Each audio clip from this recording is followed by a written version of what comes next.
Everyone, welcome back to the Samajik Guru channel. आज हम करने जा रहे हैं क्लास 8th के साइंस का हॉलीडेज होमवर्क। तो वीडियो को स्टार्ट करते हैं, बट उससे पहले एक छोटी सी रिक्वेस्ट, अगर चैनल पे नए आए हैं तो चैनल को फटाफट से सब्सक्राइब कर लो, क्योंकि यहाँ पर इस तरीके का हेल्पफुल कंटेंट अपलोड होता रहता है।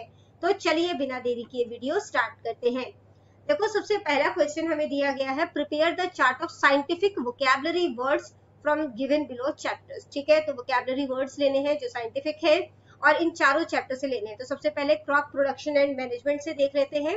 तो क्रॉप प्रोडक्शन एंड मैनेजमेंट से हमने लिया है ऑर्गेनिक फार्मिंग।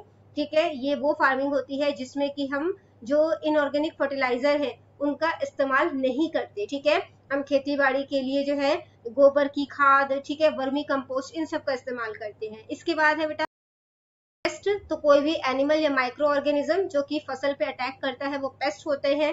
क्रॉप यानी कि फसल होती है। ठीक है, एक ही तरीके के प्लांट जब फील्ड में उगाए जाते हैं उसे क्रॉप कहा जाता है। रबी क्रॉप्स जो है वो क्रॉप होते हैं जो कि विंटर में उगाए जाते हैं। पिसिकल्चर जो है, इसमें जो है वो मछलियों को पाला जाता है। मार्केटिंग का मतलब होता है जो फसल है उसको बेचने के लिए मार्केट में लेके आना। एपीकल्चर में हनी बीज को पाला जाता है। विनोइंग में जो है जो अनाज है उसमें से जो कह सकते हो जो तूड़ी है या हल्का जो मतलब कि कह सकते हो भूसा सा है ना, उसको अलग किया जाता है।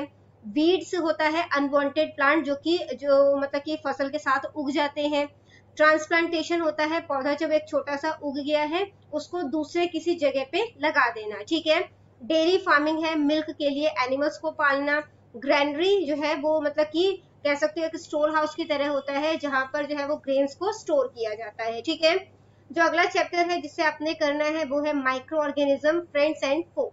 ठीक है, तो सबसे पहला है लैक्टोबैसिलस। ये वो हेल्पफुल बैक्टीरिया है जो कि मिल्क को कर्ड में कन्वर्ट करने का काम करता है, क्योंकि लैक्टिक एसिड जो है वो प्रोड्यूस करता है। ठीक है, फूड प्रिजर्वेशन का क्या मतलब होता है, खाना को बर्बाद होने से बचाना। तो इसके लिए ड्राइंग यानी कि खाने को सुखा दिया जाता है, फ्रीज किया जाता है, या नमक डाल के, जैसे अचार वगैरह होता है ना, नमक डाल के रखा जाता है।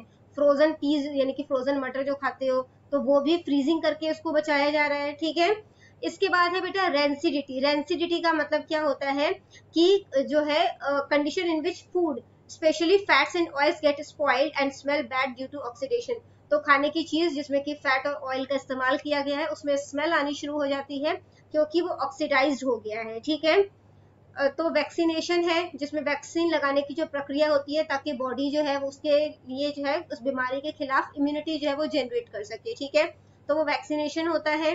कम्युनिकेबल डिजीज क्या होता है कि वो ये जो होती है वो एक पर्सन से दूसरे पर्सन में फैल जाती है। ठीक है, हवा के थ्रू, वाटर के थ्रू, या जो है वो एक दूसरे को टच करने से फैलती है। ठीक है, टॉक्सिन्स यानी कि जहर, पॉइजनस सब्सटेंस जो कि जर्म्स या केमिकल्स जो है वो प्रोड्यूस करते हैं ताकि बॉडी को नुकसान पहुंचाया जा सके।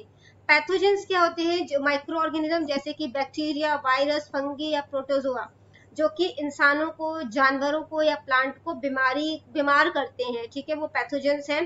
डीकम्पोजर होता है चीजों का सड़ गल के सिंपलर सब्सटेंस में कन्वर्ट हो जाना। ठीक है, नेक्स्ट है फर्मेंटेशन। फर्मेंटेशन क्या होता है, अ प्रोसेस इन विच, जिसके वो प्रक्रिया जिसके अंदर माइक्रो ऑर्गेनिज्म जो होता है जैसे कि yeast convert sugar into alcohol, तो वो शुगर को अल्कोहल या एसिड में कन्वर्ट कर देता है बिना ऑक्सीजन का इस्तेमाल किए। ठीक है, अगला चैप्टर है बेटा conservation of plants and animals. तो सबसे पहले है डिफॉरेस्टेशन। डिफॉरेस्टेशन का मतलब होता है जंगलों का काफी बड़ी मात्रा में सफाया कर देना।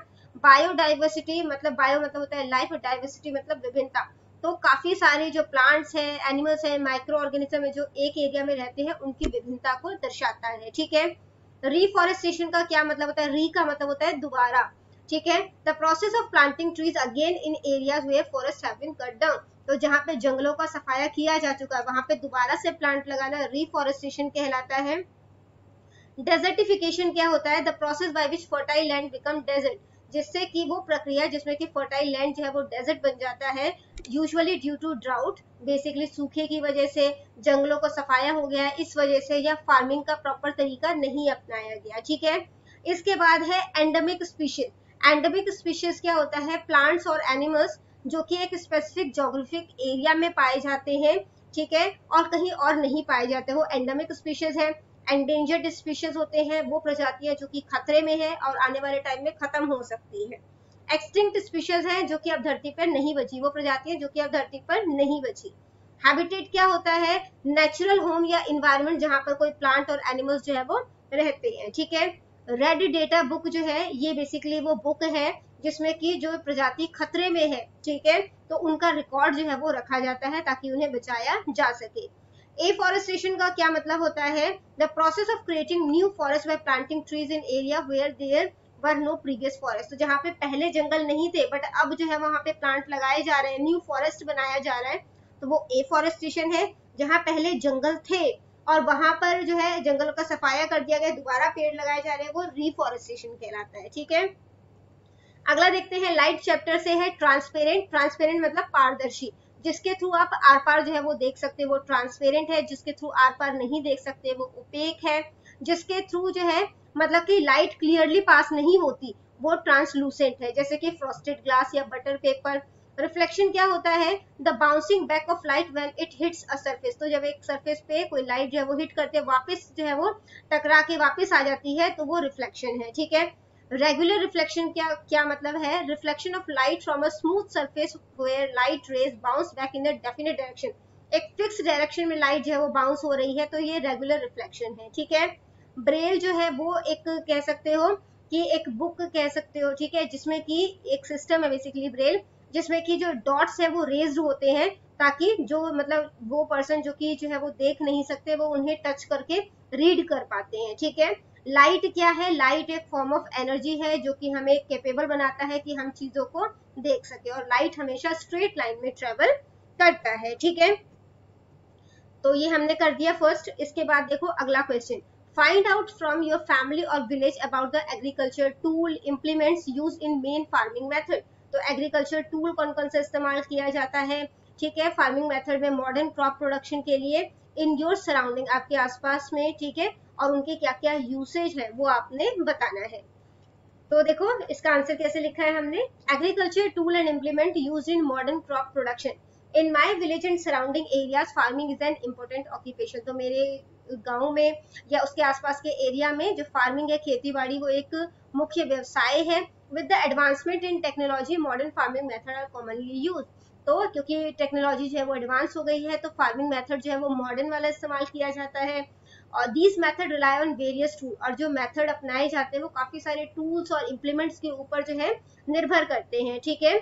आई स्पोक टू सम एल्डर्स, मैंने कुछ बुजुर्गों से बात की, फार्मर से बात की अपने पिंड के, ठीक है, जो कि जिन्होंने मुझे बताया कि वो कौन कौन से टूल यूज करते हैं। ट्रैक्टर, ट्रैक्टर का क्या इस्तेमाल होता है? Tractor are widely use for ploughing, harrowing, planting and transporting goods. They reduce manual labour, तो इससे मैनुअल लेबर यानी कि हाथ से काम करने का जो मतलब हाथ से काम किए जाते हैं वो कम हो जाता है और काम जो है वो ज्यादा काम जल्दी हो जाता है, ठीक है। फिर है रोटेवेटर, तो ये क्या होता है? This machine is use to break, mix and level the soil before sowing. तो ये जो है मतलब कि मिट्टी को तोड़ने, मिक्स करने और लेवल करने के काम आता है। It helps prepare the land more efficiently than traditional ploughing. तो पहले जो हल जोता जाता था, ठीक है, उसके कंपैरिजन में ये काम स्पीड से भी करता है और काफी अच्छे तरीके से करता है। फिर है सीड ड्रिल। सीड ड्रिल जो है वो इंश्योर करता है कि सीड जो है वो करेक्ट जो है वो गहराई तक उसको जो है वो बोया गया है, ठीक है, और स्पेसिंग जो है वो इक्वल है, जो एक बीज और दूसरे बीज के बीच में जो स्पेसिंग है वो इक्वल है। इससे जो है वो जर्मिनेशन जो है वो अच्छा हो जाता है और सीड की वेस्टेज कम हो जाती है, ठीक है। फिर है कंबाइन हार्वेस्टर, ये एक मॉडर्न मशीन है जिसका इस्तेमाल जो है वो बीट और राइस जैसी फसलों को हार्वेस्ट यानी कि कटाई करने के लिए किया जाता है। इसमें जो है वो 3 ऑपरेशंस होते हैं, रीपिंग, ठीक है, थ्रेशिंग एंड विनोइंग। एक ही प्रोसेस में ये सारे काम जो है वो हो जाते हैं। स्प्रेयर्स, तो पेस्टिसाइड, हर्बिसाइड्स, फर्टिलाइजर्स को स्प्रे करने के काम आता है ताकि पेस्ट को कंट्रोल किया जा सके, क्रॉप जो है यानी जो फसल है उसके ग्रोथ को बढ़ाया जा सके। फिर थ्रेशर का इस्तेमाल किया जाता है, जो दाने हैं जो पक गए हैं, ठीक है, तो हार्वेस्टेड प्लांट से अनाज को अलग करने के लिए इसका इस्तेमाल किया जाता है। इरिगेशन पंप है, these pumps are used to draw, तो ये इसका इस्तेमाल जो है वो कुएं से, पॉन्ड से या कैनाल से जो है पानी लेने के लिए किया जाता है ताकि फसलों को सिंचाई दी जा सके, ठीक है।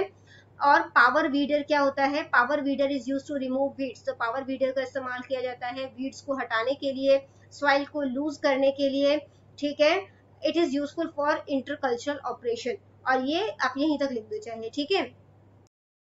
These tools and machines have made farming more efficient, तो ये जो टूल और मशीन है इसने फार्मिंग के काम को बहुत ज्यादा मतलब कि इफेक्टिव बना दिया है, और इसमें टाइम भी कम लगता है। इन्होंने फार्मर्स की हेल्प करी है ताकि वो बड़े लैंड के एरिया को जो है मैनेज कर सके इजीली, और फसल जो है वो भी, उसका उत्पादन जो है वो बेसिकली बढ़ जाए, ठीक है। नेक्स्ट क्वेश्चन है बेटा कि विच फूड आइटम, तो आपने बताना है कि आपके किचन में ऐसे कौन कौन से फूड आइटम है जिसका इस्तेमाल जो है वो अलग अलग माइक्रो ऑर्गेनिज्म का इस्तेमाल करके जिसको बनाया जाता है, ठीक है। उसका लिस्ट बनाना है, फिर माइक्रो ऑर्गेनिज्म के बेनिफिट यानी फायदे और उसके नुकसान बताना है। तो फूड आइटम है दही यानी कि कर्ड, लैक्टोबैसिलस का इस्तेमाल किया जाता है, ब्रेड के लिए यीस्ट का, इडली और डोसा बैटर के लिए, lactic acid bacteria and yeast का चीज के लिए, लैक्टिक एसिड बैक्टीरिया का विनेगर के लिए, एसिटोबैक्टर का पिकल्स यानी कि अचार के लिए, lactic acid bacteria, soya sauce के लिए fungi and bacteria, bhatura dough के लिए यीस्ट का इस्तेमाल किया जाता है, ठीक है। अब माइक्रो ऑर्गेनिज्म के फायदे क्या हैं, food production, micro organism like yeast and bacteria help in the fermentation, तो ये खमीर करने का काम करता है बेसिकली, जिससे जो है वो दही, ब्रेड, इडली और डोसा जो है वो बन जाता है, ठीक है। तो कुछ माइक्रो ऑर्गेनिज्म है जिनका इस्तेमाल जो है वो किया जाता है, ठीक है, ताकि आप जो है मतलब कि जो एंटीबायोटिक्स है बेसिकली उनके प्रोडक्शन के लिए जो है वो इनका इस्तेमाल किया जाता है, जैसे कि पेनिसिलिन, ठीक है। इसके बाद है डीकम्पोजिशन, तो ये जो है वो जो प्लांट मर जाते हैं, एनिमल्स मर जाते हैं, उनको जो है वो डीकम्पोज यानी कि सड़ा गला के खत्म करता है और सॉइल में न्यूट्रिशन जो है वो डाल देता है। नाइट्रोजन फिक्सेशन में हेल्प करता है, जैसे राइजोबियम है वो सॉइल के अंदर जो है नाइट्रोजन को फिक्स करने का काम करता है, जिससे प्लांट की ग्रोथ बेटर हो सके। वैक्सीन के प्रोडक्शन में हेल्प होती है, कुछ माइक्रोब्स होते हैं जिनका इस्तेमाल जो है वो वैक्सीन बनाने के लिए किया जाता है ताकि हम बीमारी से बचे रहें। अब इसके नुकसान क्या है, फूड स्पॉइलेज, खाना बहुत ज्यादा खराब होता है, सब माइक्रोब्स स्पॉइल फूड, तो कुछ माइक्रोब्स होते हैं जो कि खाने को खराब कर देते हैं, जैसे कि आपने देखा है कि ब्रेड पर जो है वो उल्ली लग जाती है, ग्रीन कलर का है ना, तो वो खाने के लिए हेल्दी नहीं होता, ठीक है, खाया नहीं जा सकता उसे, डिजीज बीमारी पैदा करते हैं, कुछ माइक्रो ऑर्गेनिज्म जैसे कि पैथोजेंस हैं, ठीक है, वो बीमारी पैदा करते हैं जैसे कि cholera, typhoid, malaria and tuberculosis. Next है क्रॉप डैमेज, फसल को नुकसान पहुंचाते हैं, वाटर कंटेमिनेशन, पानी को भी नुकसान पहुंचाते हैं, पानी को खराब कर देते हैं। अगला है बेटा question, on the occasion of world environment day on June 5, तो जून 5 जो कि वर्ल्ड इन्वायरमेंट डे है, इस दिन आपने क्या करना है, एक एक्टिविटी जो है इन्वायरमेंट फ्रेंडली एक्टिविटी करनी है, उसकी फोटोग्राफ जो है वो अपनी साइंस टीचर के साथ जो है वो शेयर करनी है। For example adopting day to segregate different type of waste present in the house, जैसे कि आप जो गीला कूड़ा है, सूखा कूड़ा है, इन्हें अलग कर दो, ठीक है, ये यानी कि बेसिकली जो ड्राई वेस्ट है और वेट वेस्ट है उन्हें अलग कर दो। Plastic decorating waste plastic bottle को डेकोरेट कर दो, बॉक्सेस को रीयूज करो, ठीक है, पॉट बनाओ, तो इस तरीके से जो है या फिर आप जो है वो कोई प्लांट भी लगा सकते हैं, ठीक है। अगला क्वेश्चन है, note the wastage of water in your house, आपके घर में पानी कहाँ कहाँ बर्बाद होता है उसे आपने नोट करना है, और ये पानी की बर्बादी को आप किस तरीके से कम कर सकते हो वो आपने बताना है, ठीक है। तो देखो क्या लिखा है यहाँ पे, wastage of water in my house, after observing my home I notice some common ways in which water is wasted, तो थोड़े टाइम ऑब्जर्व करने के बाद मैंने नोटिस किया कि हमारे घर में पानी कहाँ कहाँ बर्बाद हो रहा है। तो जब ब्रश किया जाता है, हाथ धोया जाता है, तो टैप जो है वो खुला छोड़ देते हैं, ठीक है। बाथरूम और किचन में जो है वो टैप और पाइप्स लीकेज है, जिससे पानी बर्बाद हो रहा है। बर्तन धोने में, कपड़े धोने में काफी ज्यादा पानी का इस्तेमाल किया जा रहा है। वाटर टैंक जो है वो भर जाता है पर फिर भी मोटर चल रही है तो ओवरफ्लो हो रहा है, ठीक है। इसके बाद है कि हॉस पाइप का इस्तेमाल किया जाता है गाड़ियों को धोने के लिए या ओपन एरियाज को धोने के लिए। तो कैसे कम किया जा सकता है, तो जब आप ब्रश कर रहे हो, ठीक है, तो आपने जो है और सोपिंग कर रहे हो, हाथ धोने से, हाथ धोते हो ना साबुन के साथ, तो जब आप जो है वो हाथ क्लीन करें तो उस टाइम पे जो है वो टैप जो है वो बंद कर दोगे, ठीक है। इसके बाद है लीकिंग टैप को जो है वो फिक्स करोगे, लीकिंग टैप और पाइप को, मग और बकेट का इस्तेमाल करोगे, ठीक है, of running water from taps, तो जब पानी जो है वो बह रहा है तो उसके लिए मग और बकेट का इस्तेमाल जो है वो किया जाएगा। Automatic water level controller water tank में लगाया जाएगा कि पानी भर जाए तो जो है वो बेसिकली अपने आप मोटर जो है वो बंद हो जाए, ठीक है। यूज लेफ्ट ओवर वाटर, चावल जो सब्जी धोने के बाद पानी बच जाता है, ठीक है, और जो चावल या आपने जो है वो दालें वगैरह धोई है उसका पानी जो बच जाता है वो आप जो प्लांट है उनको देने के लिए कर सकते हो, ठीक है, पौधों में पानी डालने के लिए उसका इस्तेमाल कर सकते हो। अपने फैमिली मेंबर को एजुकेट करना है कि वो पानी बचाएं। इसके अलावा हॉस पाइप का इस्तेमाल नहीं करना, इसके अलावा बकेट का इस्तेमाल करें जो व्हीकल्स वगैरह को धोने के लिए, ठीक है। अगला क्वेश्चन देखो, note the wastage of water, ये वाला हमने कर लिया हुआ है। Track electric power usage of your house hold और 5 days and calculate average daily consumption. तो 5 days का आपने अपने घर का डेली कंजम्पशन कितना हो रहा है इलेक्ट्रिसिटी का वो कैलकुलेट करना है, उससे आपने मंथली कंजम्पशन कैलकुलेट करना है। अगर 1 kg कोल का इस्तेमाल जो है वो किया जा रहा है 2 किलोवाट की इलेक्ट्रिसिटी को प्रोड्यूस करने के लिए, आपके मंथली कंजम्पशन के लिए कितने कोयले का इस्तेमाल किया जा रहा है वो आपने बताना है, ठीक है। तो इसके लिए इस तरीके से एक टेबल बनाएंगे। सबसे पहले डे 1, डे 2, डे 5 तक का हमने रीडिंग ले लिया, मीटर रीडिंग, ठीक है। तो डे 1 में 1500 था और मीटर रीडिंग जो है स्टार्ट हुआ था 1500 पे, 1506 पे खत्म हुआ, तो कितने यूनिट का इस्तेमाल हुआ, 6 यूनिट का, ठीक है। फिर डे 2 में 1506 से स्टार्ट किया था, 11.5 हो गया तो 5.5 हो गया। फिर 11 से स्टार्ट हुआ था 11.5 से 17.7, तो इस तरीके से इन दोनों को माइनस करके ये नंबर हमने निकाल लिया, ठीक है। अब इन सब का टोटल करोगे तो क्या आ जाएगा 30 किलोवाट, यानी कि 30 किलोवाट 5 दिनों में जो है वो इलेक्ट्रिसिटी यूज हुई है। अब डेली का कंजम्पशन कितना था, 6 किलोवाट का, कैसे किया, 30 टोटल है उसको 5 डेज का क्योंकि हमने कैलकुलेट किया था तो 5 से डिवाइड कर दिया।